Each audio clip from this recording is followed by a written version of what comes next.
Karr-Ueoka from MW Restaurant. Nice to see you, Julio. My name is Julio. I'm actually right now in New York in the East Village. My last name is Xoxocotla. It's a kind of a hard last name to pronounce, XLXLCOTLA. And hi from New York. Aloha from Hawaii. I'm gonna show you, we're gonna make a drink for you. I wish you had, I'm probably gonna have to send you the ingredients sometime soon, but we're gonna make a margarita. We're gonna make a margarita with jicama juice, strawberry puree, lime juice, habanero syrup, and Patrón reposado. So I'm gonna start off with the drink, if you don't mind. No problem. I'm excited. All right, so we're gonna do a little bit of salt on the rim. We're gonna ice our glass, and then we're gonna start building the drink. So we're gonna do about 3/4 of an ounce of jicama juice. Jicama juice is not a very easy ingredient to use, but it's very nice. It's like very earthy, refreshing, and you don't really get a lot of flavor from the jicama, but just the freshness from the jicama is really good in the margarita. We're gonna do 3/4 of an ounce of the strawberry puree. Now we're gonna do our lime juice, freshly squeezed lime juice. And then our habanero syrup. We're gonna do 3/4 of an ounce of the habanero syrup. And finally, we're gonna use Patrón reposado. So we're gonna do 1.5 ounces of Patrón. Oh, that's perfect. I love reposados. I don't know. Out of all the tequilas, reposado is always my favorite. We're gonna shake the drink. We don't need to shake for too long. 10 seconds should be perfect. A hard shake. That's good. Then we're gonna pour the drink.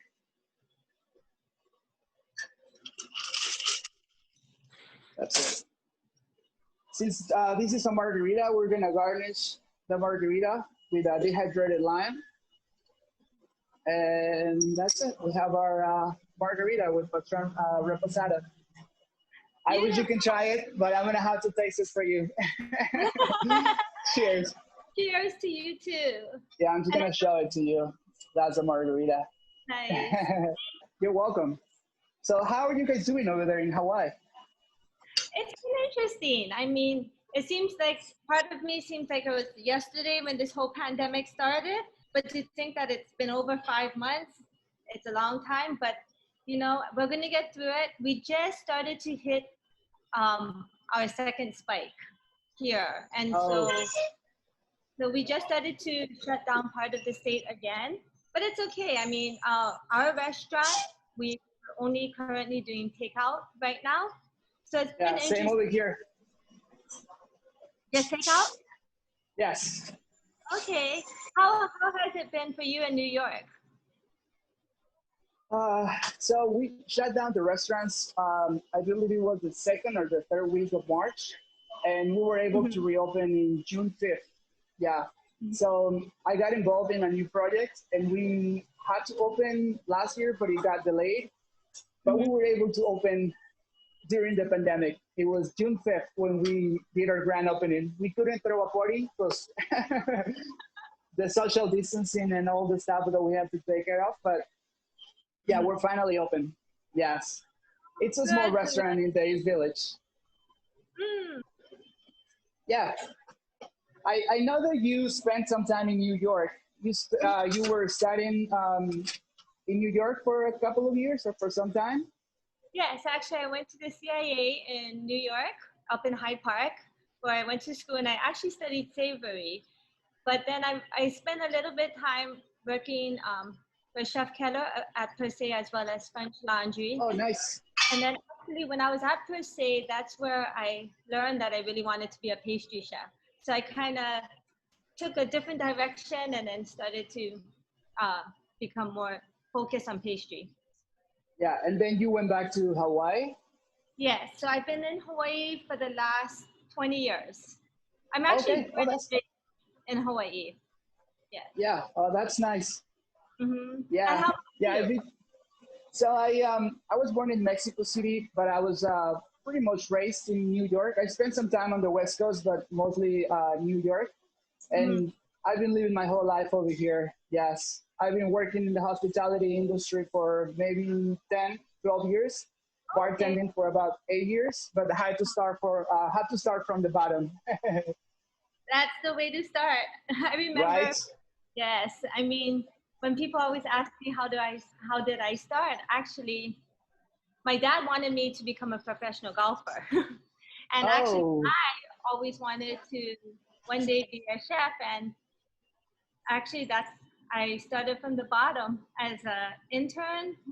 I didn't even know how to cook. I didn't even know how to turn on the stove, actually. And but you had the passion. You wanted to do it. Dedication, and I would do whatever it took to learn about it and pursue my dreams. What made you decide to go into bartending? Really like necessity. I needed to start working, and I found a job as a dishwasher somewhere in Midtown. I don't think the place exists anymore. And I had to do that for some time, and then I started moving up. And then once I became a bartender, I was like making drinks. It became my passion, and I started taking it more seriously. So that's what I've been doing for the last 8 years. It was out of necessity, but now I like it. And how do you draw your inspiration for your cocktails? From everywhere, honestly. Yes. Yeah. Like this drink, we came out with this drink because we wanted to really use jicama in the drink, and we thought that we needed another component, so that's when we decided to add strawberry. But like sometimes ingredients are the inspiration. Sometimes like different ideas, like from everywhere we get the inspiration. Yeah. It's kind of the same for us in pastry to some degree. Like when people ask us how we think of desserts or how I think of desserts, I think a lot of it is for us, it's the local farmers that we have and the businesses that we partner with. And I think what's nice about Hawaii growing up here is there are so many ethnic influences that came to Hawaii because a lot of people immigrated. And so for me, my grandparents immigrated from Japan. And for me, it's kind of ironic too. When you think about like Thanksgiving dinner, people have like turkey and, all the trimmings. And then for me growing up, Thanksgiving was, we had meat jern, which is Korean. We had lau lau, which was Hawaiian. We had tempura. And so it's kind of interesting to use all these ethnic influences and with the local products that we have. Do you had any, how do you guys feel over there with the pandemic? Well, right now with the state shutting down again, well, we actually, when the pandemic first started in March, Wade and I made the decision to actually only do takeout, even though that restaurants were still allowed to do dine-in. We just wanted to ensure the safety of our staff and as our guests as well. And so we decided to stay open for takeout only. And then the state actually shut down. The restaurants were allowed to stay open, just takeout. So we continue to stay open. And sometimes part of me would be like, okay, I would be a little scared because of the whole COVID, because I didn't want to get my family sick, and I was always worried for them. But at the same time, we were also donating a lot of meals to different first responders. Oh, that's good. That made us really happy, because to be able to help those who are putting their lives at risk as well, it was gratifying. And it was nice also when they came, if it was their day off, some of them would come and say, oh, thank you for staying open, even if it is just takeout, because we don't have to worry about cooking today. And when I think about why I love cooking so much is because I like making people happy, and for food, it's like feeding the soul and creating memories. So I think that's what drives me every day, is to make sure that we continue to make people happy. I miss like giving people hugs when they come into the restaurant, or I think everybody does. To them. And now, right now, it's like the virtual kiss or the arm hug. I mean, it's nice to be able to cook and then put the passion and the love that we have for the food, and then be able to make people happy. So Yeah, that's one of the beauties about the hospitality industry, about serving, about creating memories with people, and just like giving people a good time when they come to see us. yeah, Yes. yeah, really. Hopefully, I'll see you one day in Hawaii. Or yeah, hopefully when you come back to New York. Yeah. So what's next for you guys? Where at what stage are you guys at over there? So right now they put more restrictions on businesses in Hawaii. So now you cannot have anything over 5 people Okay. at the table. So they basically kind of restricted the amount of people that can gather. Because what happened is as the cases started to increase, due to contact tracing, they found that it was through certain things. So they just want to kind of be extra careful. So that's why they closed down the bars again. Restaurants are back to takeout. Or if you are open for dine-in, it can't be a party of 5 or more. And then of course Okay. you still have to follow the social distancing. So Yeah. like for us, we decided not to open for dine-in, and then we just do takeout. But it's been kind of interesting because it forces us to really think out of the box. I miss plating on china and serving people and seeing their faces in the restaurant. But at the same time, I think what we really had to learn is that by doing takeout, if we didn't change the menu every 3 days, it became stagnant. So we ended up doing a lot of different themes. So Tuesday, Wednesday, Thursday, we focus on a local farmer and we showcase Okay. their product. And then on the weekend, we think of a different theme. And the reason why we chose to focus on a local farmer, a fisherman, or a business is to help the public learn about them as well, and also to help generate business for them as well, whether it be at a farmer's market or they can order online. Because when the pandemic happened and Hawaii shut down, a lot of the farmers didn't know what to do with all their products. Yeah, with all the products, yes. Especially since Hawaii is such a tourism state that we depend highly on tourism. Probably a lot of the hotels right now aren't currently open. So a lot of the farmers, need to know where to sell their product, and they needed help because otherwise it was just wasted product for them. So that's why we decided to focus on them to help them, because for me it's like an economic cycle. The restaurant helps out so many businesses, and you want the money to keep flowing because the farmers need the help, the alcohol industry needs the help, the ranch. True. Yeah, it's a big chain that feeds from each other. And so I think that's how we become more sustainable as an island as well as a profession and as an industry. And so that's kind of what we decided to do. And then on the weekend, like our first theme was showcasing all the mom and pop restaurants of Hawaii, which were the small ones that started maybe 60 years ago, and they have a legacy, but because they were coming close to going out of business.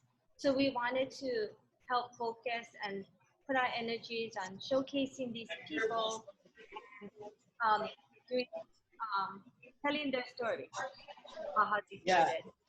So I think one of the biggest challenges that now the hospitality industry is facing is that we're having the challenge to reinvent ourselves. Like it's not the same anymore, so we have to do something different. We have to go back to the basics, and I think a lot of places are doing it. Back to the basics, simple drinks, good drinks, but simple. I'm pretty sure it's almost the same for the chefs, for the pastry chefs as well. And I think I've noticed that too, and like the desserts that I create or the things that make people happy or the things that are kind of nostalgic that you used to remember. So I think that's what we've always done with our food is you go back to the basics, or you go back to what we grew up eating, and then we just share it with people. And I think that's the fun part of it. And what's interesting is also our staff, and we're so appreciative for them, is they're able to learn all these new styles very fast. So they like it because they're learning every day. They're learning another menu. So it's nice. Like this week, we're focusing on Japan because my grandparents were from Japan and Way's grandparents were from Japan. So we're kind of going to feature food from their regions in which they grew up with kind of our culinary twist on it. We have a lot of time right now, and like, do you have any plans for the future? I know it's a little hard to plan because nothing is clear yet, but like, do you have any plans for the future? Well, we want to just make sure that we stay open as a restaurant, which we will do whatever it takes. And at the same time, I mean, I think part of it is also being able to help others. For myself and Wade, it's about mentoring the next generation, helping others achieve their dreams. How's your team handling the situation, the pandemic right now? You have a small team, you have a big team. We actually have about 60 staff right now. Yeah. We have 2 restaurants. So we actually have Artisan, which is a casual takeout only restaurant before the pandemic, but of course now they're only doing takeout. We just recently reopened Artisan, maybe 3 weeks ago, because it was part of the museum. All museums in Hawaii were shut down, so we only recently opened up there. And then here we staff as many people as we can do the pickup time. So maybe we currently have about 25, 30 working for us right now. Okay. Yeah, that's a decent team. It's bigger than our team over here. We're about 10 people running the restaurant. And we were even less. It was very few people that were working and started getting a little busier. And we were able to bring more people in. And we're hoping to do that in the future, just keep bringing more people back so more people can come back and work. There's so many good people out there that are still like with no job. Yeah, we've also lost so many great places in New York. So many places are not opening again. Yeah, I'm sure the same happened over there in Hawaii. Yeah, it's sad when you start to see some of your friends' restaurants closing and how it's impacting Hawaii in a way. I have a question. What would you want to eat alongside a margarita?